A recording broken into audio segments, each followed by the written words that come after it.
ಶ್ರೀಗುರುಭ್ಯೋ ನಮಃ. ಹರಿ ಓಂ. ವಿಜ್ಞಾನರೋಚಿಪರಿಪೂರಿತಾಂತರ್ಬಾಹ್ಯಾಂಡಕೋಶಂ ಹರಿತೋಪಲಾಭಂ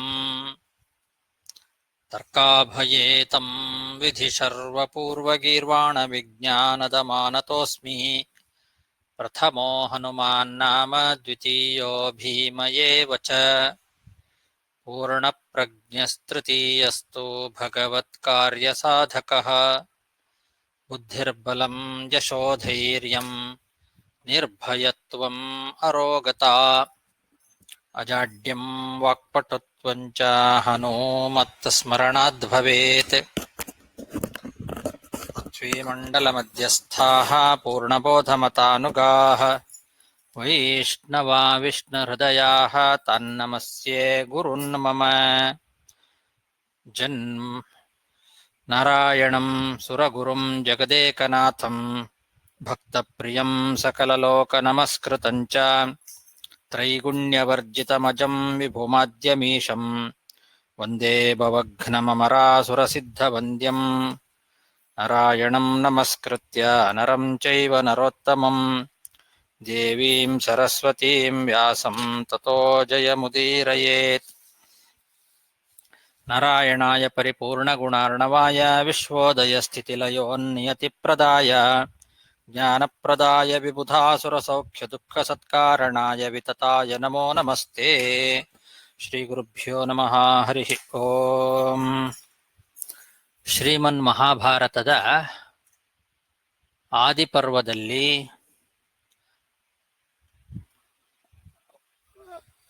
56ನೇ ಅಧ್ಯಾಯದಲ್ಲಿ ಇವತ್ತು 6ನೇ ಶ್ಲೋಕ 7 ಆಯಿತು. 8ನೇ ಶ್ಲೋಕ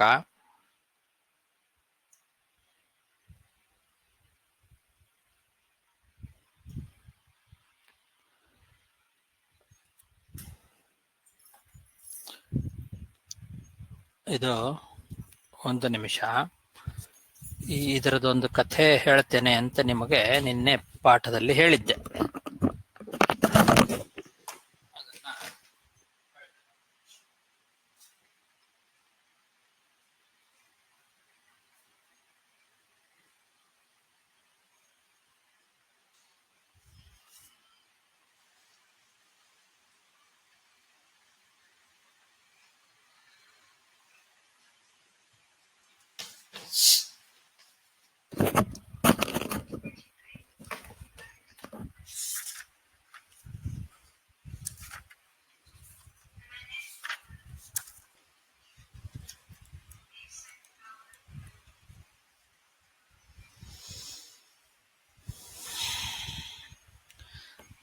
ಹಿಂದಿನ ಶ್ಲೋಕದಲ್ಲಿ ಏನು ಹೇಳಿದ್ರು? ಯದುಂಚ ತುರ್ವಸುಂ ಚೋಭೌ ದೇವಯಾನಿ ವ್ಯಜಾಯತ ದೃಹ್ಯುಂ ಚ ಅನುಂ ಚ ಪೂರ್ವಂ ಚ ಶರ್ಮಿಷ್ಠಾ ವರ್ಷಪರ್ವಣಿ.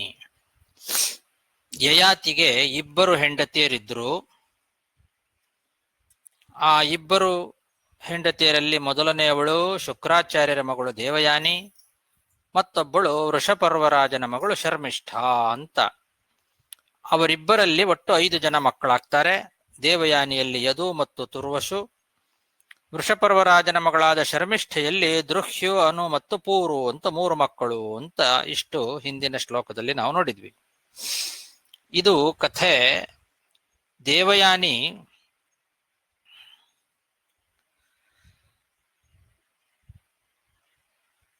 ಶುಕ್ರಾಚಾರ್ಯರಿಗೆ ಪ್ರಿಯವೃತರಾಜನ ಮಗಳಾದಂತಹ ಊರ್ಜಸ್ವತಿಯಲ್ಲಿ ಹುಟ್ಟಿರ್ತಕ್ಕಂತಹ ಮಗಳು. ದೇವಯಾನಿ ಶುಕ್ರಾಚಾರ್ಯರ ಮಗಳು ಅಂದ್ರೆ ಪ್ರಿಯವೃತರಾಜನ ಮಗಳಾದಂತಹ ಊರ್ಜಸ್ವತಿ ಅಂತನ್ನೋಳು ಶುಕ್ರಾಚಾರ್ಯರ ಪತ್ನಿ. ಅವಳಲ್ಲಿ ಹುಟ್ಟಿರ್ತಕ್ಕಂತಹ ಮಗಳು ದೇವಯಾನಿ. ಆ ದೇವಯಾನಿಗೆ ಒಬ್ಳು ಗೆಳತಿ ಇದ್ಲು, ಫ್ರೆಂಡ್. ರಾಕ್ಷಸರಾಜ ವೃಷಪರ್ವ ಅಂತ ಅವನ ಹೆಸರು. ಅವನ ಮಗಳಾದ ಶರ್ಮಿಷ್ಠ. ಈ ಶರ್ಮಿಷ್ಠೆ ಅಂತನ್ನವಳು ಮೊದಲು ಅವಳಿಗೆ ಗೆಳತಿಯಾಗಿದ್ಲು. ಇಬ್ರೂ ಸೇರಿ ಒಂದು ದಿವಸ ನೀರಿನಲ್ಲಿ ಆಟ ಆಡ್ತಾ ಇದ್ರು. ನೀರಿನಲ್ಲಿ ಜಲಕ್ರೀಡೆಯನ್ನ ಮಾಡಿ ಇಬ್ರು ಮೇಲೆ ಬಂದ್ರು. ಮೇಲೆ ಬಂದ ಮೇಲೆ ಶರ್ಮಿಷ್ಠ ಅಂತನ್ನೋಳು ಏನ್ ಮಾಡಿದ್ಲು, ಗೊತ್ತಾಗದೆ ದೇವಯಾನಿಯ ಸೀರೆಯನ್ನು ಉಟ್ಕೊಂಡ್ಬಿಟ್ಲು. ಇಬ್ರು ನೀರಿನಲ್ಲಿ ಜಲಕ್ರೀಡೆ ಆಡಿ ಮೇಲೆ ಬಂದ ಮೇಲೆ ಶರ್ಮಿಷ್ಠ ಏನ್ ಮಾಡಿದ್ಲು, ಗೊತ್ತಾಗದೆ ದೇವಯಾನಿ ಉಟ್ಟುಕೊಂಡಂತ ಸೀರೆಯನ್ನು ಉಟ್ಕೊಂಡ್ಬಿಟ್ಲು. ಅದಕ್ಕೆ ದೇವಯಾನಿಗೆ ಸಿಟ್ಟು ಬಂತು. ನನ್ನ ಸೀರೆ ನೀ ಯಾಕೆ ಉಟ್ಕೊಂಡಿ, ಗೊತ್ತಾಗದೆ ಉಟ್ಕೊಂಡೆ ಅಂತ. ಅದರಲ್ಲೇ ಸ್ವಲ್ಪ ದೊಡ್ಡದಾಗಿ ಜಗಳ ಆಗಿ ಶರ್ಮಿಷ್ಠೆ ಏನ್ ಮಾಡಿದ್ಲು, ಆ ಜಗಳದಲ್ಲಿ ದೇವಯಾನಿಯನ್ನ ಬಾವಿಗೆ ತಳ್ಳಿ ಹೋಗಿ ಬಿಟ್ಲು. ಯಯಾತಿ ಏನು ಮಾಡಿದ, ಬೇಟೆ ಆಡ್ತಾ ಆಡ್ತಾ ಅದೇ ದಾರಿಯಲ್ಲಿ ಬಂದ. ಅದೇ ದಾರಿಯಲ್ಲಿ ಬಂದು ನೋಡ್ತಾನೆ ದೇವಯಾನಿ ಬಾವಿಯಲ್ಲಿ ಬಿದ್ದು ಮೇಲೆ ಬರಲಿಕ್ಕೆ ಕಷ್ಟಪಡ್ತಾ ಇರ್ತಾಳೆ. ಅವಳನ್ನ ಎತ್ತಿ ಮೇಲಕ್ಕೆ ಕರ್ಕೊಂಡು ಬಂದ, ಅವಳನ್ನ ಬದುಕಿಸಿದ. ಆಮೇಲೆ ಅವಳನ್ನೇ ಮದುವೆ ಮಾಡಿಕೊಂಡ. ಬೇಟೆ ಆಡ್ತಾ ಹೋಗಿ ದೇವಯಾನಿಯನ್ನ ರಕ್ಷಣೆ ಮಾಡಿ ಅವಳನ್ನೇ ಮದುವೆ ಮಾಡಿಕೊಂಡ ಯಯಾತಿ. ಈ ಕಡೆಗೆ ಶುಕ್ರಾಚಾರ್ಯರಿಗೆ ಕೋಪ ಬಂತು. ಕೋಪದಿಂದ ಆ ಶರ್ಮಿಷ್ಠೆಯನ್ನ ದೇವಯಾನಿಗೆ ದಾಸಿಯಾಗಿ ಇರುವಂತೆ ಮಾಡಿದರು. ನನ್ನ ಮಗಳನ್ನ ನೀನು ಬಾವಿಗೆ ತಳ್ಳಿ ಬಂದಿ ಅಂತ ಕೋಪದಿಂದ ಆ ಶರ್ಮಿಷ್ಠೆಗೆ ನೀನು ದಾಸಿಯಾಗು ಅಂತ ಹೇಳಿದರು. ಹಾಗಾಗಿ ಶರ್ಮಿಷ್ಠ ಅಂತನ್ನೋಳು ದೇವಯಾನಿಗೆ ದಾಸಿಯಾಗಿ ಇದ್ದವಳು ಮನೆಯಲ್ಲಿ. ಯಯಾತಿಗೆ ದೇವಯಾನಿಯೇ ಪತ್ನಿ, ಮಹಾರಾಣಿ. ಆ ಮಹಾರಾಣಿಗೆ ಶರ್ಮಿಷ್ಠ ಅಂತನ್ನವಳು ದಾಸಿಯಾಗಿ ಮನೆಯಲ್ಲಿ ಇದ್ದವಳು, ಕೆಲಸದವಳಾಗಿ ಬಂದವಳು. ಆ ದೇವಯಾನಿಗೆ ಗೊತ್ತಾಗದಂತೆನೆ ಯಯಾತಿಯಿಂದ ಆ ಮಕ್ಕಳನ್ನ ಪಡೆದ್ಲು. ಆದ್ರಿಂದ ಶರ್ಮಿಷ್ಠ ಅಂತನ್ನವಳು ಯಯಾತಿಗೆ ಹೆಂಡತಿ ಅಂತನ್ನೋದು ಹೆಂಡತಿಗೆ ಸಮಾನ ಅನ್ನೋ ಅಭಿಪ್ರಾಯದಿಂದ ಹೊರತು ಶರ್ಮಿಷ್ಠ ಅಂತನ್ನೋಳು ಯಯಾತಿಯಂತೆ ಪಟ್ಟದ ರಾಣಿ ಅಲ್ಲ. ಹೀಗೆ ಯಯಾತಿ ದೇವಯಾನಿಯಲ್ಲಿ ಇಬ್ಬರು ಮಕ್ಕಳನ್ನ, ಯದು ಮತ್ತು ತುರ್ವಸು ಅನ್ನೋ ಮಕ್ಕಳನ್ನ ಪಡೆದ್ರೆ, ಆ ದೇವಯಾನಿಗೆ ಗೊತ್ತಾಗದಂತೆನೆ ಯಯಾತಿಯಿಂದ ಮಕ್ಕಳನ್ನ ಪಡೆದವಳು ಈ ಶರ್ಮಿಷ್ಠ. ಅವಳಿಗೆ 3 ಜನ ಮಕ್ಕಳು, ದೃಹ್ಯು, ಅನು, ಪೂರು ಅಂತ. ಇದು ನಡೆದಂತಹ ಒಂದು ಚರಿತ್ರೆ. ತತ್ರ ಯದೋರ್ ಯಾದವಾಹ ಪುರೋಹ ಪೌರವಾಹ ಪುರೋರ್ಭಾರ್ಯಾ ಕೌಸಲ್ಯಾ ಬಭೂವ ತಸ್ಯಾಂ ಅಸ್ಯ ಜಜ್ಞೆ ಜನಮೇಜಯಃ. ಯದುವಿನ ವಂಶದಲ್ಲಿ ಹುಟ್ಟಿದವರು ಯಾರಿದ್ದಾರೆ ಅವರೆಲ್ಲ ಯಾದವರು ಅಂತ ಕರೆಸ್ಕೊಂಡ್ರು. ಮುಂದೆ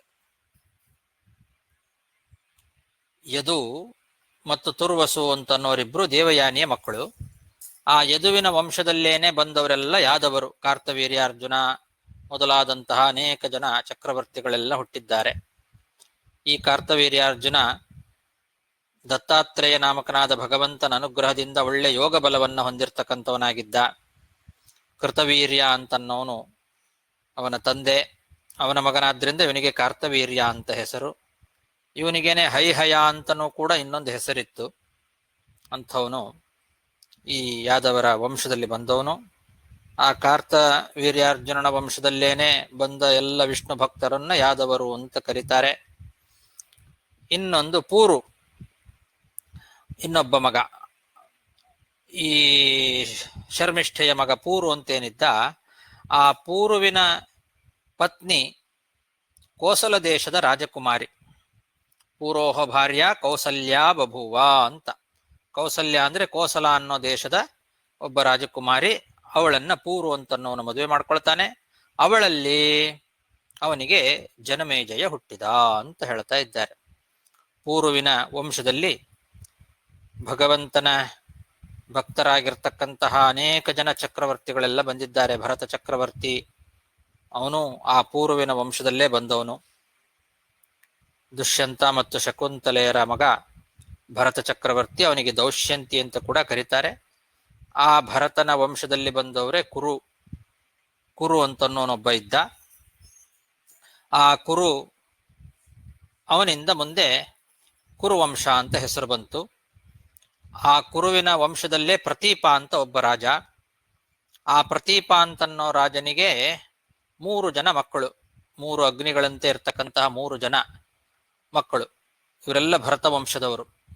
ಆದ್ರಿಂದ ಭಾರತರು ಅಂತ ಕರೀತಾರೆ. ಪಾಂಡವರೆಲ್ಲ ಭಾರತರು ಅಂತ ಕರೆಯೋದೇ ಇದಕ್ಕೋಸ್ಕರ, ಭರತ ವಂಶದವರು. ಈ ಕೂರು ಅಂತನ್ನೋನೇನಿದೆ ಅವನಿಂದ ಕುರು ವಂಶ ಅಂತ ಬಂತದಕ್ಕೆ ಹೆಸರು. ಆ ಕುರು ರಾಜನ ನಂತರದಲ್ಲಿ ವಿದುರಥ, ಅನಶ್ವಾನ್, ಪರೀಕ್ಷಿತ, ಭೀಮಸೇನ ಇವರೆಲ್ಲ ರಾಜರಾಗಿರ್ತಕ್ಕಂಥವ್ರು. ಈ ಭೀಮಸೇನ ಅಂತನ್ನೋ ಒಬ್ಬ ರಾಜನ ಮಗನೇ ಪ್ರತೀಪ. ಆ ಪ್ರತೀಪನಿಗೆ ಪರಿಶ್ರವ ಅಂತ ಕೂಡ ಮತ್ತೊಂದು ಹೆಸರಿತ್ತು. ಅವನಿಗೆ 2 ಹೆಂಡತಿಯರು, ಶೈಭ್ಯ, ಸುನಂದ ಅಂತ ಪ್ರತೀಪ ರಾಜನಿಗೆ 2 ಹೆಂಡತಿಯರು. ಅವರಲ್ಲಿ 3 ಜನ ಮಕ್ಕಳು ಹುಟ್ಟುತ್ತಾರೆ. ಆಹವನೀಯ, ಗಾರ್ಹಪತ್ಯ, ದಕ್ಷಿಣಾಗ್ನಿ ಅಂತ ಏನು 3 ಅಗ್ನಿಗಳಿದ್ದಾವೆ. ಆ 3 ಅಗ್ನಿಗಳಂತೆ ವರ್ಚಸ್ವಿಗಳಾಗಿದ್ದರು ಅವರು 3 ಜನ. ಯಾರವರು? ದೇವಾಪಿ, ಬಾಲ್ಹೀಕ ಮತ್ತೆ ಶಂತನು ಅಂತ. ಈ 3 ಜನ ಪ್ರತೀಪರಾಜನ ಮಕ್ಕಳು. ಆ 3 ಜನರಲ್ಲಿ ಕೊನೆಯವನು ಶಂತನು. ಆದ್ರೆ ಗುಣದಲ್ಲಿ ಅವನೇ ಜ್ಯೇಷ್ಠ. 3ನೇವನಾಗಿರ್ತಕ್ಕಂಥ ಶಂತನುವೇ ಗುಣದಲ್ಲಿ ಬಹಳ ದೊಡ್ಡವನಾಗಿದ್ದ. ದೇವಾಪಿ ವಯಸ್ಸಿನಲ್ಲಿ ದೊಡ್ಡವನು. ಯಾರು ವಯಸ್ಸಿನಲ್ಲಿ ದೊಡ್ಡವರು, ಮೊದಲನೇ ಮಗನೋ ಅವನೇ ಮುಂದಿನ ರಾಜನಾಗಬೇಕು ನಿಜ. ಆದ್ರೆ ಇವನು ರಾಜ ಆಗಲಿಲ್ಲ, ದೇವಾಪಿ. ಯಾಕೆ ಅಂತಂದ್ರೆ ಪ್ರಜೆಗಳು ಒಪ್ಪಲಿಲ್ಲ ಅವನು ರಾಜ ಆಗಲಿಕ್ಕೆ. ಬಾಲ್ಯದಿಂದಲೇ ಅವನಿಗೆ ಒಂದು ಚರ್ಮ ರೋಗ ಇತ್ತು, ದೇವಾಪಿಗೆ. ಚರ್ಮ ರೋಗ ಇದ್ದದ್ರಿಂದ ಪ್ರಜೆಗಳು ಅವನನ್ನ ರಾಜನನ್ನಾಗಿ ಮಾಡಲಿಕ್ಕೆ ಒಪ್ಪಲಿಲ್ಲ. ರಾಜ ಆಗಲಿಕ್ಕೆ ಅರ್ಹತೆ ಇರಲಿಲ್ಲ ಅವನಿಗೆ. ಹಾಗಾಗಿ ದೇವಾಪಿ ತಪಸ್ಸು ಮಾಡಲಿಕ್ಕೆ ಅಂತ ಬದರಿಕಾಶ್ರಮಕ್ಕೆ ಹೋಗಿದ್ದಾನೆ. ಬದರಿಕಾಶ್ರಮದಲ್ಲಿ ಕಲಾಪ ಅಂತ ಒಂದು ಗ್ರಾಮ ಇದೆ. ಆ ಕಲಾಪ ಅಂತನ್ನೋ ಗ್ರಾಮದಲ್ಲಿ ಇವತ್ತಿಗೂ ತಪಸ್ಸು ಮಾಡ್ತಾ ಅಲ್ಲೇ ಇದ್ದಾನೆ ದೇವಾಪಿ. ಇನ್ನು ಶಂತನು ಅಂತನ್ನೋವನು ಕೊನೆಯವನು, ಚಿಕ್ಕವನು. ಆದರೆ ಗುಣದಿಂದ ಅವನು ದೊಡ್ಡವನು, ವರುಣ ದೇವರ ಅವತಾರ. ಅವನು ಪಿತೃವಂಶವನ್ನು ಮುಂದುವರೆಸ್ತಾನೆ. ಈ ದೇವಾಪಿ ಅಂತನ್ನೋವನು ಭಗವಂತನ ಅನುಗ್ರಹದಿಂದ ಮುಂದೆ, ಅಂದ್ರೆ ಈ ಕಲಿಯುಗ ಎಲ್ಲ ಮುಗಿದ ಮೇಲೆ ಕೃತಯುಗದಲ್ಲಿ ಅವನೇ ರಾಜನಾಗ್ತಾನೆ. ಅಲ್ಲಿವರೆಗೂ ಅಲ್ಲಿ ತಪಸ್ಸು ಮಾಡ್ತಾ ಅಲ್ಲೇ ಇರ್ತಾನೆ. ಸರಿ, ಅವನು ಇಲ್ಲ ಅಂದಮೇಲೆ 2ನೇವನು ಬಾಲ್ಹೀಕ, ಅವನು ರಾಜನಾಗಬಹುದಿತ್ತಲ್ಲ. ಕೊನೆಯವನಾದಂತಹ ಶಂತನುವಿಗೆ ಯಾಕೆ ಬಂತು ಅಂದ್ರೆ 2ನೇವನು ಬಾಲ್ಹೀಕ ಅವನು ಪುತ್ರಿಕಾ ಪುತ್ರ ಧರ್ಮದಿಂದ ಅವನು ಬೇರೆ ರಾಜ್ಯಕ್ಕೆ ಹೋಗ್ತಾನ. ಅವನು ಪುತ್ರಿಕಾ ಪುತ್ರ ಧರ್ಮ ಅಂತಂದ್ರೆ ಮಕ್ಕಳಿಲ್ಲದೆ ಇರ್ತಕ್ಕಂಥವ್ರು ಏನ್ ಮಾಡ್ತಾರೆ, ಹೆಣ್ಣು ಮಕ್ಕಳನ್ನ ಮದುವೆ ಮಾಡಿ ಕೊಡುವಾಗ ಇವಳನ್ನ ನಾನು ನಿನಗೆ ಮದುವೆ ಮಾಡಿ ಕೊಡ್ತೇನೆ, ಇವಳಲ್ಲಿ ಹುಟ್ಟುವ ಮಗ ನನಗೆ ಮಗ ಆಗ್ತಾನೆ ಅಂತ ಒಂದು ಒಪ್ಪಂದ ಮಾಡಿಕೊಂಡು ಮಗಳನ್ನ ಮದುವೆ ಮಾಡಿ ಕೊಡೋದು. ಕನ್ಯಾಪಿತ ಏನಿದ್ದಾನಲ್ಲ ಅವನಿಗೆ ಆ ತನ್ನ ಮಗಳಲ್ಲಿ ಹುಟ್ಟುವ ಮಗ ಏನಿದ್ದಾನೆ, ಮಗಳ ಮಗ, ಮೊಮ್ಮಗ, ಅವನೇ ಮಗನಾಗ್ತಾನೆ. ಹಾಗೆ ಬಾಲ್ಹೀಕ ದೇಶದ ರಾಜ ಈ ಬಾಲ್ಹೀಕನನ್ನ ಮಗನನ್ನಾಗಿ ಮಾಡಿಕೊಂಡ. ಅದೊಂದು ದೇಶದ ಹೆಸರು ಬಾಲ್ಹೀಕ ಅಂತ. ಇವನಿಗೂ ಅದೇ ಹೆಸರಿತ್ತು. ಆ ದೇಶದ ರಾಜನಾದ ಅವನು. ಹಾಗಾಗಿ ಅವನು ಚಂದ್ರವಂಶದ ರಾಜನಾಗಲಿಲ್ಲ, ಬಾಲ್ಹೀಕ ದೇಶದ ರಾಜನಾದ. 3ನೇವನಾದಂತಹ ಶಂತನುವೇ ಈ ಚಂದ್ರವಂಶದ ರಾಜನಾಗಿ ಭರತ ವಂಶವನ್ನ ಮುಂದುವರೆಸಿದ.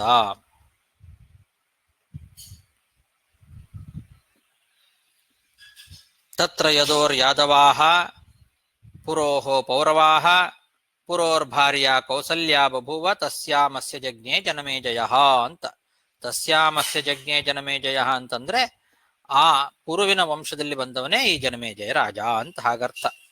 ಪಾಂಡವರೆಲ್ಲ ಆ ವಂಶದಲ್ಲಿ ಬಂದವರು ಮುಂದೆ. ಸಹ ತ್ರೀನ್ ಹಯಮೇಧಾನ್ ಆಜಹಾರ. ಈ ಜನಮೇಜಯ ರಾಜ 3 ಅಶ್ವಮೇಧ ಯಾಗಗಳನ್ನು ಮಾಡಿದ. ವಿಶ್ವಜಿತಾಚೇಷ್ಟ್ವಾ ವನಂ ಪ್ರವಿವೇಶ. ಆ ನಂತರ ವಿಶ್ವಜಿತ್ ಎಂಬಂತಹ ಯಾಗವನ್ನ ಮಾಡಿ ತಪಸ್ಸಿಗೋಸ್ಕರ ಕಾಡಿಗೆ ಹೋದ. ಜನಮೇಜಯಸ್ತು ಖಲು ಸುನಂದಾಂ ನಾಮ ಉಪಯೇಮೆ ಮಾ ಗದಿಹಿ ತಸ್ಯಾಂ ಅಸ್ಯ ಜಜ್ಞೆ ಪ್ರಾಚೀನ್ವಾನ್. ಜನಮೇಜಯ ಸುನಂದ ಎಂಬ ಅವಳನ್ನು ಮದುವೆ ಮಾಡಿಕೊಂಡ. ಅವಳಲ್ಲಿ ಅವನಿಗೆ ಮಗಧ ವಂಶದ ಪ್ರಾಚೀನ್ವಾನ್ ಎಂಬಂತಹ ಒಬ್ಬ ಮಗ ಹುಟ್ಟಿದ. ಯಹ ಪ್ರಾಚೀಂ ದಿಶಂ ಜಿಗಾಯ ಯಾವತ್ ಸೂರ್ಯೋದಯಾತ್ ತತ್ತಸ್ಯ ಪ್ರಾಚೀತ್ವಂ. ಪ್ರಾಚೀನ್ವಾನ್ ಎಂಬಂತಹ ಮಗ ಹುಟ್ಟಿದ್ನಲ್ಲ, ಅವನು ಸೂರ್ಯೋದಯ ಕಾಲದಷ್ಟು ಕಾಲದಲ್ಲೇನೆ ಸಮಗ್ರವಾದ ಪೂರ್ವ ದಿಕ್ಕನ್ನು ಜಯಿಸಿದ್ದ. ಆದ್ರಿಂದ ಅವನಿಗೆ ಪ್ರಾಚೀನ್ವಂತ ಅಂತ ಹೆಸರು. ಯಹ ಪ್ರಾಚೀಂ ದಿಶಂ ಜಿಗಾಯ ಯಾವತ್ ಸೂರ್ಯೋದಯಾತ್ ತತ್ತಸ್ಯ ಪ್ರಾಚೀತ್ವಂ. ಪ್ರಾಚೀನ್ವಾಂಸ್ತು ಖಲ್ವಾಶ್ಮಕೀಂ ಉಪಯೇಮೆ ಸುಷ್ಠುವಾಂ ನಾಮ ಯಾದವೀಂ ತಸ್ಯಾಮಸ್ಯ ಜಜ್ಞೆ ಶಯ್ಯಾತಿ. ಈ ಪ್ರಾಚೀನ್ವಂತ ಅಂತನ್ನವನು ಅಶಕ್ಮನ ಮಗಳಾದಂತಹ ಸುಷ್ಠುವಾ ಎಂಬಂತಹ ಯಾದವಿಯನ್ನ ಮದುವೆ ಮಾಡಿಕೊಂಡ. ಆ ಸುಷ್ಠುವಾ ಎಂಬಂತಹ ಯಾದವಿಯಲ್ಲಿ ಅವನಿಗೆ ಶಯ್ಯಾತಿ ಎಂಬಂತಹ ಮಗ ಹುಟ್ಟುತ್ತಾನೆ. ಪ್ರಾಚೀನ್ವಂತನ ಮಗ ಶಯ್ಯಾತಿ. ಸುಷ್ಠುವಾ ಮತ್ತು ಪ್ರಾಚೀನ್ವಂತನ ಮಗ ಶಯ್ಯಾತಿ. ಪ್ರಾಚೀನ್ವಾಂಸ್ತು ಖಲ್ವಾಶ್ಮಕೀಮುಪಯೇಮೆ ಸುಷ್ಠುವಾಂ ನಾಮ ಯಾದವೀಂ ತಸ್ಯಾಮಸ್ಯ ಜಜ್ಞೆ ಶಯ್ಯಾತಿ. ಶಯ್ಯಾತಿಸ್ತು ತ್ರಿಶಂಕೋರ್ದುಹಿತರಂ ವರಾಂಗೀಂ ನಾಮ ಉಪಯೇಮೆ ತಸ್ಯಾಮಸ್ಯ ಜಜ್ಞೆ ಅಹಂಪಾತಿ. ಶಯ್ಯಾತಿ ತ್ರಿಶಂಕುವಿನ ಮಗಳಾದಂತಹ ವರಾಂಗಿಯನ್ನ ಮದುವೆ ಮಾಡಿಕೊಳ್ತಾನೆ. ಅವಳಲ್ಲಿ ಅವನಿಗೆ ಅಹಂಪಾತಿ ಎಂಬಂತಹ ಮಗ ಹುಟ್ಟುತ್ತಾನೆ.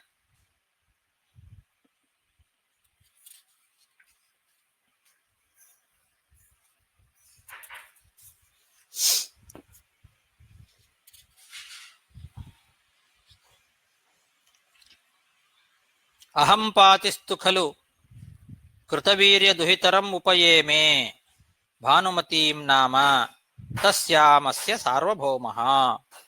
ಅಹಂಪಾತಿ ಅಂತನ್ನೋನು ಕೃತವೀರ್ಯನ ಮಗಳಾದಂತಹ ಭಾನುಮತಿಯನ್ನು ಮದುವೆ ಮಾಡಿಕೊಂಡ.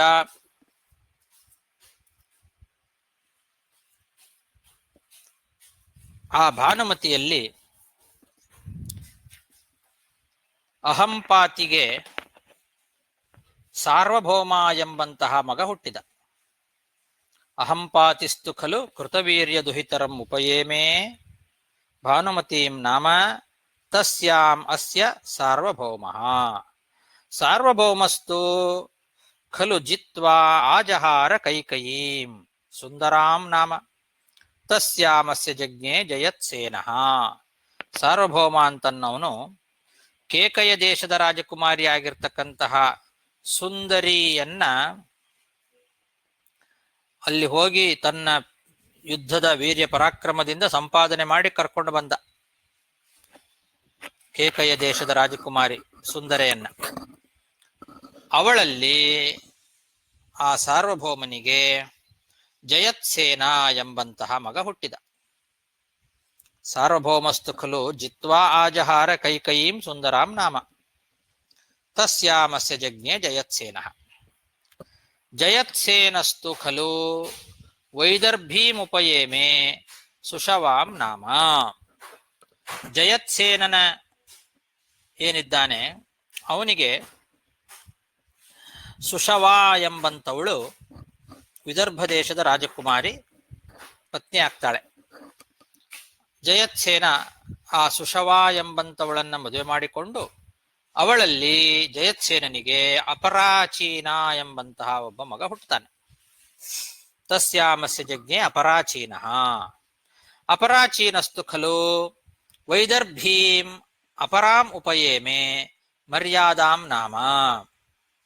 ಅಪರಾಚೀನ ವಿದರ್ಭ ದೇಶದ ಮತ್ತೊಬ್ಬ ಕನ್ಯೆ ಮರ್ಯಾದ ಅಂತನ್ನವಳನ್ನ ಮದುವೆ ಮಾಡಿಕೊಂಡ.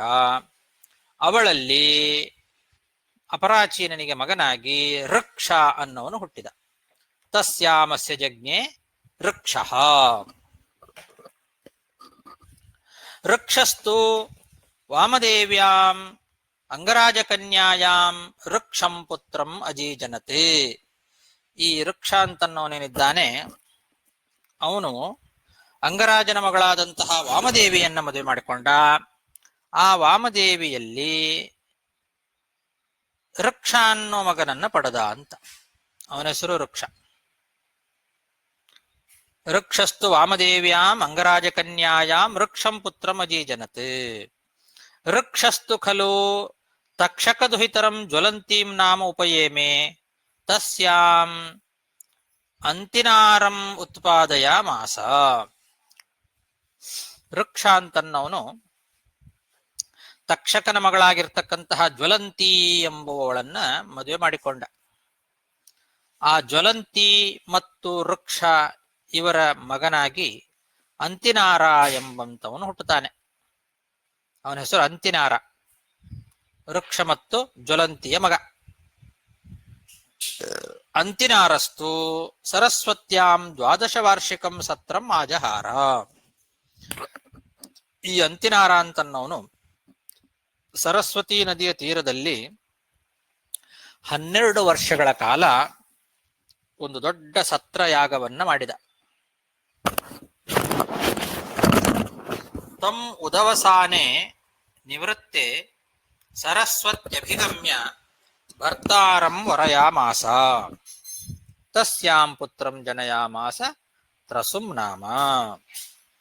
12 ವರ್ಷಗಳ ಕಾಲ ದೀರ್ಘವಾದ ಒಂದು ಸತ್ರ.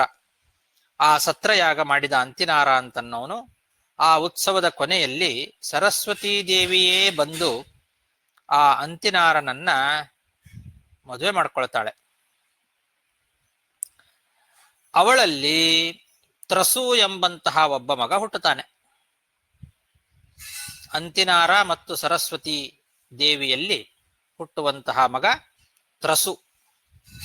ಅಂತಿನಾರಸ್ತು ಸರಸ್ವತ್ಯಾಂ 12 ವಾರ್ಷಿಕಂ ಸತ್ರ ಮಾಜಹಾರ ತಮ್ ಉದವಸಾನೆ ನಿವೃತ್ತೆ ಸರಸ್ವತ್ಯಭಿಗಮ್ಯ ಭರ್ತಾರಂ ವರಯಾಮಾಸ ತಸ್ಯಾಂ ಪುತ್ರಂ ಜನಯಾಮಾಸ ತ್ರಸುಂ ನಾಮ.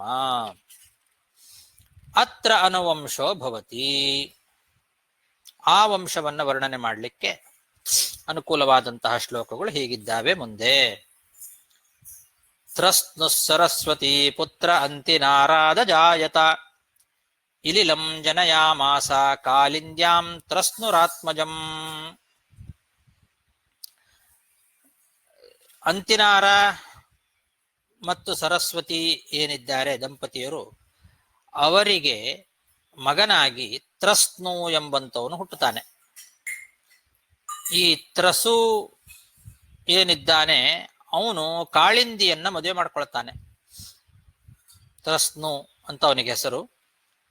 ಅವಳ ಆ ತ್ರಸ್ನುವಿನ ಪತ್ನಿಯಾಗಿ ಕಾಳಿಂದಿ ಬರ್ತಾಳೆ. ಆ ಕಾಳಿಂದಿ ತ್ರಸ್ನುವಿನಿಂದ ಇಲಿಲ ಎಂಬ ಮಗನನ್ನ ಹಡಿತಾಳೆ.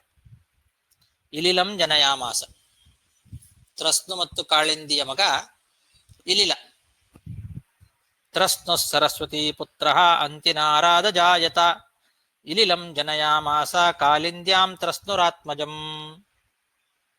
ಸಯೇವ ದುಕ್ಷಂತೋ ವಿಶ್ವಾಮಿತ್ರ ದುಹಿತರಂ ಶಕುಂತಲಾಂ ನಾಮ ತಸ್ಯಾಮಸ್ಯ ಜಜ್ಞೆ ಭರತಃ. ಈ ಇಲಿಲ ಅಂತನ್ನವನೇನಿದ್ದಾನೆ ಇವನೇ ದುಷ್ಯಂತ.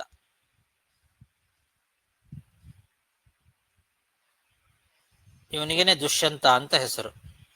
ಅವನೇನು ಮಾಡಿದ, ವಿಶ್ವಾಮಿತ್ರರ ಮಗಳಾಗಿರ್ತಕ್ಕಂತಹ ಶಕುಂತಲೆಯನ್ನ ಮದುವೆ ಮಾಡ್ಕೊಳ್ತಾನೆ. ಹೀಗೆ ಶಕುಂತಲಾ ಮತ್ತು ವಿಶ್ವಾಮಿತ್ರರ ಮಗಳಾದಂತಹ ಶಕುಂತಲೆಗೂ ಮತ್ತು ದುಷ್ಯಂತನಿಗೂ ಮದುವೆ ಆದ ಮೇಲೆ ಅವಳಲ್ಲಿ ಹುಟ್ಟುವಂತಹ ಮಗನೇ ಭರತ ಅಂತ. ಸಯೇವ ದುಷ್ಯಂತೋ ವಿಶ್ವಾಮಿತ್ರ ದುಹಿತರಂ ಶಕುಂತಲಾಂ ನಾಮ ತಸ್ಯಾಮಸ್ಯ ಜಜ್ಞೆ ಭರತಃ ತತ್ರೇಮೌ ಶ್ಲೋಕೋ ಭವತಃ. ಆ ವಿಷಯದಲ್ಲಿ ಒಟ್ಟು 2 ಶ್ಲೋಕಗಳಿದ್ದಾವೆ ಅಂತ ಹೇಳ್ತಾ ಇದ್ದಾರೆ. ಮಾತಾ ಭರ್ತ ಪಿತುಃ ಪುತ್ರೋ ಯಸ್ಮಾಜ್ಜಾತಃ ಸ ಏವ ಸಃ ಭರಸ್ವಪುತ್ರಂ ದುಷ್ಯಂತ ಸತ್ಯಮಾಹ ಶಕುಂತಲಾ.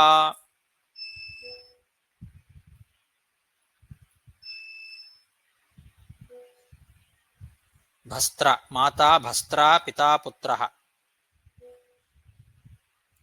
ತಾಯಿ ಅವಳು ತಿದಿ ಇದ್ದಂತೆ. ಭಸ್ತ್ರ ಅಂದ್ರೆ ತಿದಿ. ಅವನಿಂದ ಯಾರಿಂದ ಹುಟ್ಟುತ್ತಾನೋ ಆ ಮಗು ಅವನು ತಂದೆಗೆ ಸೇರಿದವನು.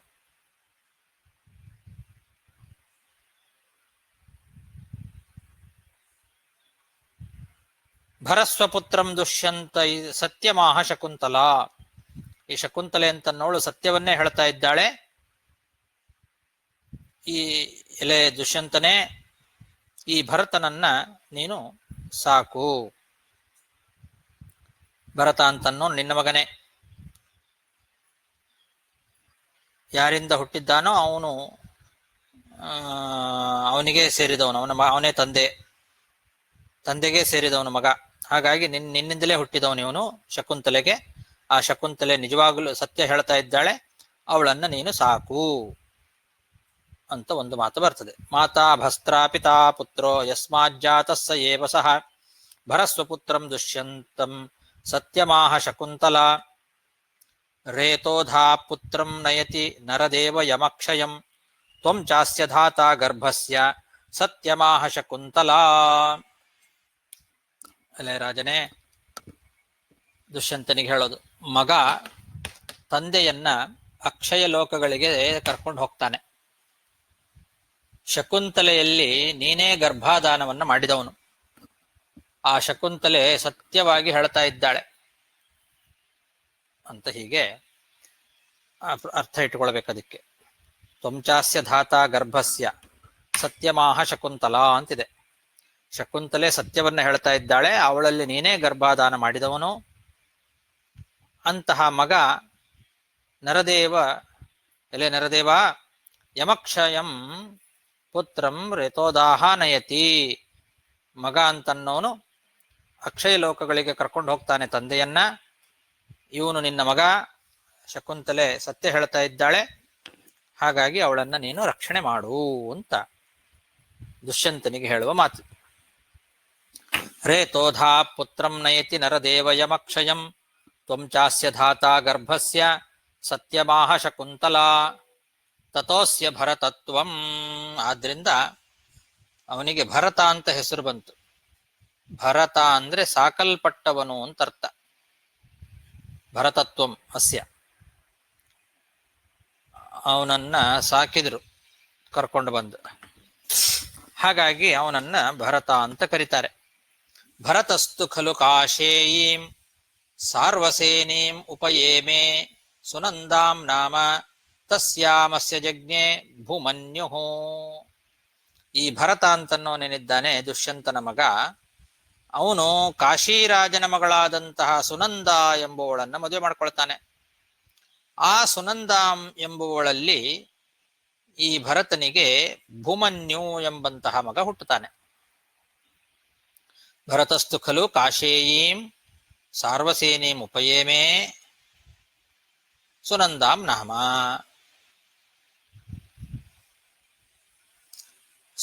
ತಸ್ಯಾಮಸ್ಯ ಜಜ್ಞೆ ಭೂಮನ್ಯುಃ.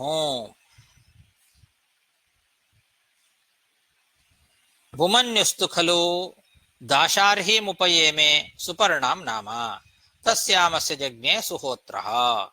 ಭೂಮನ್ಯು ದಾಶಾರ್ಹಾಧಿಪತಿಯಾದಂತಹ ರಾಜನ ಮಗಳಾದಂತಹ ಸುಪರ್ಣ ಎಂಬುವಳನ್ನು ಮದುವೆ ಮಾಡ್ಕೊಳ್ತಾನೆ. ದಾಶಾರ್ಹೀಂ ಅಂದ್ರೆ ದಾಶಾರ್ಹ ಎಂಬ ರಾಜನ ಮಗಳು ಸುಪರ್ಣ ಅಂತ ಅವಳಿಗೆ ಹೆಸರು. ಅವಳನ್ನು ಮದುವೆ ಮಾಡ್ಕೊಳ್ತಾನೆ ಭೂಮನ್ಯು. ಆ ಭೂಮನ್ಯು ಮತ್ತು ಸುಪರ್ಣ ಎಂಬುವಂತಹ ದಂಪತಿಗಳಲ್ಲಿ ಹುಟ್ಟುವವನೇ ಸುಹೋತ್ರ ಅಂತನ್ನೋ ಮಗ. ಭೂಮನ್ಯುಸ್ತು ಖಲು ದಾಶಾರ್ಹೀಂ ಉಪಯೇಮೆ ಸುಪರ್ಣಾಂ ನಾಮ ತಸ್ಯಾಮಸ್ಯ ಜಜ್ಞೆ ಸುಹೋತ್ರಃ. ಸುಹೋತ್ರಸ್ತು ಖಲ್ ವೈಕ್ಷ್ವಾಕೀಂ ಉಪಯೇಮೆ ಜಯಂತೀಂ ನಾಮ ತಸ್ಯಾಮಸ್ಯ ಜಜ್ಞೆ ಹಸ್ತಿ. ಯ ಇದಂ ಪುರಂ ಸ್ಥಾಪಯಾಮಾಸ ತಸ್ಮಾದ್ ಹಸ್ತಿನಪುರತ್ವಂ. ಈ ಸುಹೋತ್ರ ಅಂತನ್ನೋನೇನಿದ್ದಾನೆ, ಸುಪರ್ಣ ಎಂಬುವಳ ಮಗ, ಅಭಿಮನ್ಯುವಿನ ಮಗ, ಅವನು ಇಕ್ಷ್ವಾಕು ವಂಶದ ಮಗಳು ಜಯಂತಿ ಅಂತ ಅವಳನ್ನ ಮದುವೆ ಮಾಡ್ಕೊಳ್ತಾನೆ. ಈ ಜಯಂತಿ ಮತ್ತು ಸುಹೋತ್ರ ಅಂತನ್ನೋವರಿಗೆ ಹಸ್ತಿ ಎಂಬಂತಹ ಒಬ್ಬ ಮಗ ಹುಟ್ಟುತ್ತಾನೆ. ಸುಹೋತ್ರನ ಮಗ ಅವನು, ಜಯಂತಿಯ ಮಗ ಹಸ್ತಿ ಅಂತ ಅವನಿಗೆ ಹೆಸರು. ಈ ಹಸ್ತಿ ಅಂತನ್ನೋನೇ ಈ ಪಟ್ಟಣವನ್ನು ನಿರ್ಮಾಣ ಮಾಡಿದವನು. ಅದಕ್ಕೆ ಹಸ್ತಿನಪುರ ಅಂತ ಹೆಸರು ಬಂತು. ಇವತ್ತಿಗೂ ಕೂಡ ಅದನ್ನು ಹಸ್ತಿನಪುರ ಅಂತ ಕರೀತಾರೆ. ಪಾಂಡವರ ಕಾಲದಲ್ಲಿಯೂ ಕೂಡ ಅದಕ್ಕೆ ಹಸ್ತಿನಪುರ ಅಂತ ಹೆಸರು ಬರಲಿಕ್ಕೆ ಕಾರಣ ಇವನೇ. ಹಸ್ತಿ ಅಂತನ್ನೋನು ಸುಹೋತ್ರನ ಮಗ, ಅವನೇ ಆ ಪಟ್ಟಣವನ್ನು ನಿರ್ಮಾಣ ಮಾಡಿದವನು. ಆದ್ರಿಂದ ಅದಕ್ಕೆ ಹಸ್ತಿನಪುರ ಅಂತ ಹೆಸರು. ಸುಹೋತ್ರಸ್ತು ಖಲ್ವೈಕ್ಷ್ವಾಕೀಮುಪಯೇಮೇ ಜಯಂತೀಂ ನಾಮ ತಸ್ಯಾಮಸ್ಯ ಜಜ್ಞೆ ಹಸ್ತಿ ಯ ಇದಂ ಪುರಂ ಸ್ಥಾಪಯಾಮಾಸ ತಸ್ಮಾದ್ ಹಸ್ತಿನಪುರತ್ವಂ. ಹಸ್ತೀತು ಖಲು ತ್ರೈಗರ್ತಿಮುಪಯೇಮೇ ಯಶೋಧರಾಂ ನಾಮ ತಸ್ಯಾಮಸ್ಯ ಜಜ್ಞೆ ವಿಕುಂಜನಃ. ಹಸ್ತಿ ಅಂತನ್ನವನೇನು ಮಾಡ್ದ, ಯಶೋಧರ ಎಂಬುವಳನ್ನ ಮದುವೆ ಮಾಡ್ಕೊಳ್ತಾನೆ. ಅವಳು ತ್ರಿಗರ್ತ ಎಂಬ ದೇಶದ ಮಗಳು. ತ್ರೈಗರ್ತಿ ಅಂದ್ರೆ ತ್ರಿಗರ್ತ ದೇಶದ ಯಶೋಧರ ಎಂಬುವಳನ್ನ ಮದುವೆ ಮಾಡ್ಕೊಳ್ತಾನೆ. ಅವಳಲ್ಲಿ ಈ ಹಸ್ತಿಗೆ ಹುಟ್ಟುವ ಮಗ ವಿಕುಂಜನ ಅಂತ ಅವನಿಗೆ ಹೆಸರು. ಹಸ್ತೀತು ಖಲು ತ್ರೈಗರ್ತಿ ಮುಪಯೇಮೇ ಯಶೋಧರಾಂ ನಾಮ ತಸ್ಯಾಮಸ ಜಜ್ಞೆ ವಿಕುಂಜನಃ. ವಿಕುಂಜನಸ್ತು ದಾಶಾರ್ಹಿ ಮುಪಯೇಮೇ ವಿಂದಾಂ ನಾಮ ತಸ್ಯಾಮಸ ಜಜ್ಞೆ ಅಜಮೇಢಃ. ವಿಕುಂಜನನ ಮಗನಾಗಿ ಅಜಮೇಢ ಅನ್ನೋನು ಹುಟ್ಟುತ್ತಾನೆ. ದಾಶಾರ್ಹ ದೇಶದ ವಿಂದ ಎಂಬುವಳನ್ನ ಮದುವೆ ಮಾಡಿಕೊಂಡು ಅವಳಲ್ಲಿ ಹುಟ್ಟಿದ ಮಗ ವಿಕುಂಜನನಿಗೆ ಅಜಮೇಢ ಎಂಬತಕ್ಕಂಥವನು. ವಿಕುಂಜನಸ್ತು ದಾಶಾರ್ಹಿ ಮುಪಯೇಮೇ ವಿಂದಾಂ ನಾಮ ತಸ್ಯಾಮಸ್ಯ ಜಜ್ಞೆ ಅಜಮೇಢ. ಅಜಮೇಢನವರೆಗೆ ಬಂತು. ಅಜಮೇಢಸ್ಯತು ಚತುರ್ವಿಂಶತಿ ಪುತ್ರ ಶತಂ ಬಭೂವ ಕೈಕಯ್ಯಾಂ ನಾಗಾಯಾಂ ಗಾಂಧಾರ್ಯಾಂ ವಿಮಲಾಯಾಂ ವೃಕ್ಷಾಯಾಂ ಇತಿ ಪೃಥಗ್ ವಂಶಕರ್ತಾರೋ ನೃಪತಯ. ಈ ಅಜಮೇಢ ಅಂತನ್ನೋನೇನಿದ್ದಾನೆ, ಇವನಿಂದ ಅನೇಕ ಬೇರೆ ಬೇರೆ ವಂಶ ಪ್ರವರ್ತಕರಾದ ರಾಜರೆಲ್ಲ ಹುಟ್ಟುತ್ತಾರೆ. ಅವನಿಗೆ 5 ಜನ ಹೆಂಡತಿಯರಿರ್ತಾರೆ. ಕೈಕೇಯಿ, ನಾಗ, ಗಾಂಧಾರಿ, ವಿಮಲಾ ಮತ್ತು ವೃಕ್ಷ ಅಂತ 5 ಜನ ಹೆಂಡತಿಯರು ಅಜಮೇಢನಿಗೆ. ಆ 5 ಜನ ಹೆಂಡತಿಯರಲ್ಲಿ ಎಷ್ಟು ಮಕ್ಕಳಾಗ್ತಾರೆ ಅಂದ್ರೆ ಸುಮಾರು 2400 ಮಕ್ಕಳು ಹುಟ್ಟುತ್ತಾರೆ. 5 ಜನರಿಗೆ, 5 ಜನ ಹೆಂಡತಿಯರಲ್ಲಿ ಅಜಮೇಢನಿಗೆ ಹುಟ್ಟುವ ಮಕ್ಕಳು 2400 ಜನ. ಅವರೆಲ್ಲರೂ ಬೇರೆ ಬೇರೆ ಬೇರೆ ಬೇರೆ ವಂಶದ ಪ್ರವರ್ತಕರಾಗಿ ರಾಜರಾಗ್ತಾರೆ. ಅಲ್ಲಿಂದ ಒಂದು ದೊಡ್ಡ ಸಂತತಿ ಬೆಳೀತಾ ಹೋಗ್ತದೆ. ಅಜಮೇಢಸ್ಯತು ಚತುರ್ವಿಂಶತಿ ಪುತ್ರ ಶತಂ ಬಭೂವ ಕೈಕಯ್ಯಾಂ ನಾಗಾಯಾಂ ಗಾಂಧಾರ್ಯಾಂ ವಿಮಲಾಯಾಂ ವೃಕ್ಷಾಯಾಂ ಇತಿ ಪೃಥಗ್ವಂಶಕರ್ತಾರೋ ನೃಪತಯ. ಅಜಮೇಢಾದೃಕ್ಷಾಯಾಂ ವಂಶಕರ್ತ ಸಂವರ್ಣೋ ಜಜ್ಞೆ. ಈ ಅಜಮೇಢನಿಗೆ ವೃಕ್ಷ ಅಂತನ್ನೋಳೇನಿದ್ಲಲ್ಲ 5 ಜನರಲ್ಲಿ ಕೊನೆಯವಳು, ಆ ವೃಕ್ಷ ಎಂಬುವಳಲ್ಲಿ ವಂಶಕರ್ತನಾದಂತಹ ಸಂವರ್ಣ ಎಂಬ ಮಗ ಹುಟ್ಟುತ್ತಾನೆ. ವಂಶವನ್ನ ಮುಂದುವರೆಸ್ತಕ್ಕಂಥವನು ಅವನೊಬ್ಬ ಸಂವರ್ಣ ಅಂತ ಮಗ.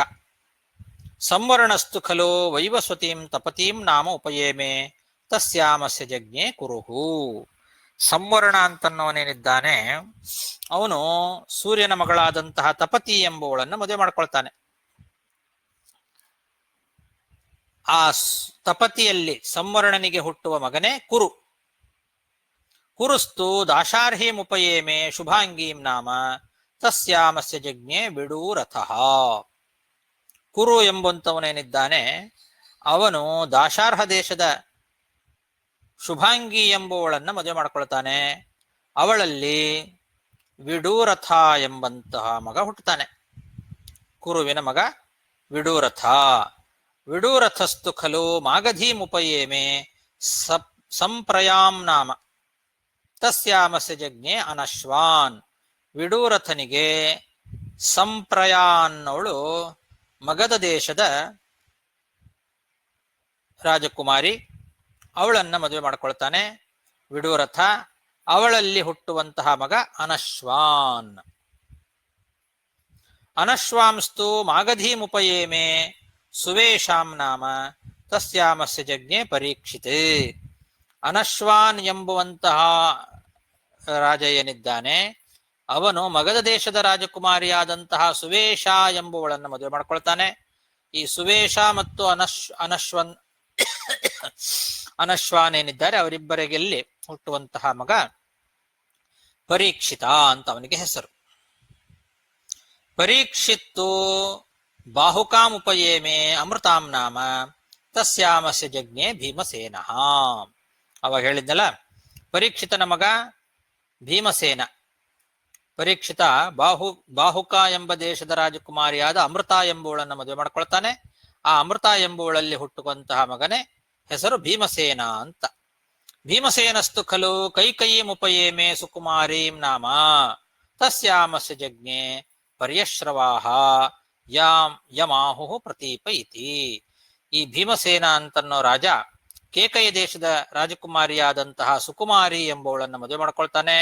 ಅವರಲ್ಲಿ ಭೀಮಸೇನ ಮತ್ತು ಸುಕುಮಾರಿಯರಲ್ಲಿ ಹುಟ್ಟುವಂತಹ ಮಗನ ಹೆಸರು ಪರ್ಯಶ್ರವ ಅಂತ. ಪರ್ಯಶ್ರವನಿಗೆನೆ ಪ್ರತೀಪ ಅಂತ ಮತ್ತೊಂದು ಹೆಸರು. ಪ್ರತೀಪ ಅಥವಾ ಪರ್ಯಶ್ರವ ಅಂತ ಅವನನ್ನ ಕರೀತಾರೆ. ಪ್ರತೀಪಸ್ತು ಶೈಭ್ಯಾಮುಪಯೇಮೆ ಸುನಂದಾಂ ನಾಮ. ಪ್ರತೀಪನಿಗೆ ಶೈಭ್ಯ ದೇಶದ ರಾಜಕುಮಾರಿಯಾದಂತಹ ಸುನಂದ ಅಂತನ್ನವಳು ಪತ್ನಿ ಆಗ್ತಾಳೆ. ಅವಳಲ್ಲಿ 3 ಜನ ಮಕ್ಕಳು. ತಸ್ಯಾಂ ತ್ರೀನ್ ಪುತ್ರಾನ್ ಉತ್ಪಾದಯಾಮಾಸ ದೇವಾಪಿಂ ಶಂತನುಂ ಬಾಲ್ಯೀಕಂ ಚ ಇತಿ. ಈ ಪ್ರತೀಪರಾಜನಿಗೆನೆ 3 ಜನ ಮಕ್ಕಳು, 3 ಅಗ್ನಿಗಳಂತೆ ಅಂತ ಮಧ್ವಾಚಾರ್ಯರು ಅಲ್ಲಿ ಅದನ್ನ ಇವರ ಬಗ್ಗೆನೆ ಹೇಳಲಿಕ್ಕೆ ಪ್ರಾರಂಭ ಮಾಡಿದ್ದಾರೆ. ದೇವಾಪಿ, ಶಂತನು ಮತ್ತು ಬಾಲ್ಯೀಕ ಅಂತ 3 ಜನ ಮಕ್ಕಳನ್ನ ಪಡೀತಾರೆ ಪ್ರತೀಪ ಮಹಾರಾಜ. ದೇವಾಪಿಸ್ತು ಖಲು ಬಾಲಯೇವಾರಣ್ಯಂ ಪ್ರವಿವೇಶ ಶಂತನಸ್ತು ಮಹೀಪಾಲೋ ಅಭವತ್. ದೇವಾಪಿ ಅಂತನ್ನೋನು ಬಾಲ್ಯದಲ್ಲೇ ಕಾಡಿಗೆ ಹೋಗಿಬಿಟ್ಟ, ಶಂತನು ರಾಜನಾದ ಅಂತ ಇಷ್ಟೇ ಸಂಕ್ಷೇಪವಾಗಿ ಹೇಳಿದ್ದಾರೆ ಇಲ್ಲಿ. ತತ್ರ ಶ್ಲೋಕೋ ಭವತಿ, ಅದರ ಬಗ್ಗೆ ಶ್ಲೋಕಗಳಿದ್ದಾವೆ. ಇವನು ಶಂತನು ರಾಜನಾಗಿದ್ದು ಅವನ ಮುಂದೆ ಚರಿತ್ರೆಯನ್ನ ಹೇಳ್ತಾ ಹೋಗ್ತಾರೆ.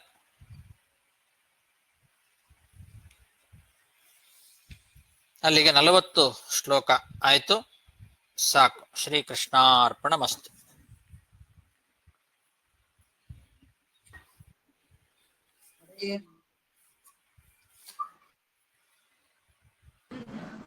ಹರೇ ನಮಃ. ಧನ್ಯವಾದಗಳು ಆಚಾರ್ಯ.